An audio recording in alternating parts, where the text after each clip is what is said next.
வாரசி. அண்ணே, செந்தில் அண்ணன் ஆபீஸ்க்கா வந்திருக்கோம். ஆமா. வேலை நேரத்துல அண்ணனை தொந்தரவு பண்ணணுமா?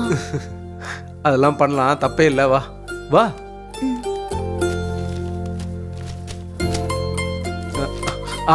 அங்க இருக்கான், அங்க பார்.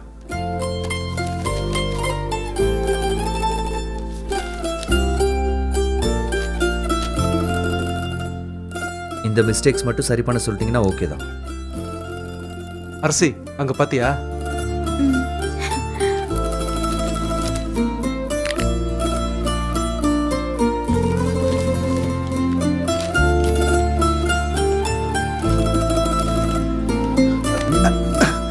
அண்ணே, டேய், நீ எப்படி இங்க வந்த? நீயும் அண்ணனும் என்ன உங்க மனசுல நினைச்சிருக்கீங்க, அதான் டான்னு வந்துட்டேன். நம்ம ஆபீசர் சார் வேலை பார்க்கறத பார்த்துட்டு ரசிச்சிட்டு இருக்கீங்களா? டேய், அவனை பாரா. பல வருஷமா கவர்மெண்ட் ஆபீஸ்ல வேலை செய்யற மாதிரி முகத்துல அவ்வளோ சந்தோஷம். சார் ரொம்ப பிஸி.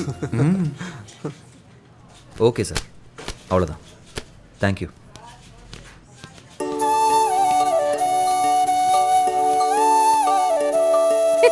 ஹேய், அட 3 பேரும் வந்திருக்கீங்க. என்ன 3 பேரும் சொல்லாம கொள்ளாம வந்திருக்கீங்க? இல்லடா, உன் ஆபீஸை தங்கச்சிக்கு சுத்தி காட்டலான்னு கூட்டிட்டு வந்தோம்.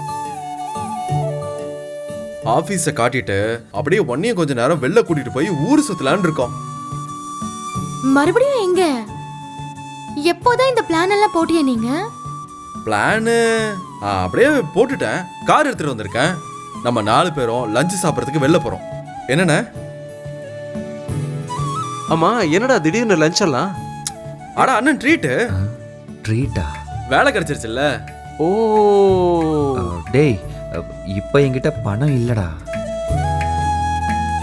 மாச சம்பளம் வரும்ல, அப்ப நான் ட்ரீட்டு கூட்டிட்டு போறேன்டா. ட்ரீட் எல்லாம் இப்போ வேண்டாம்ண்ணே, நான் சும்மா சொன்னேன். நான் கொஞ்சம் பணம் வச்சிருக்கேன்.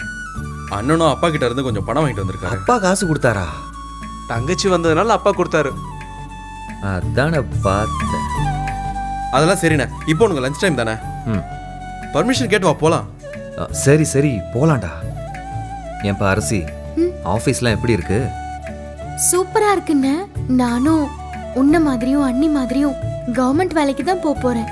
நீ நல்லா படி, இன்னும் மேல மேல படி, பெரிய வேலைக்கு போ.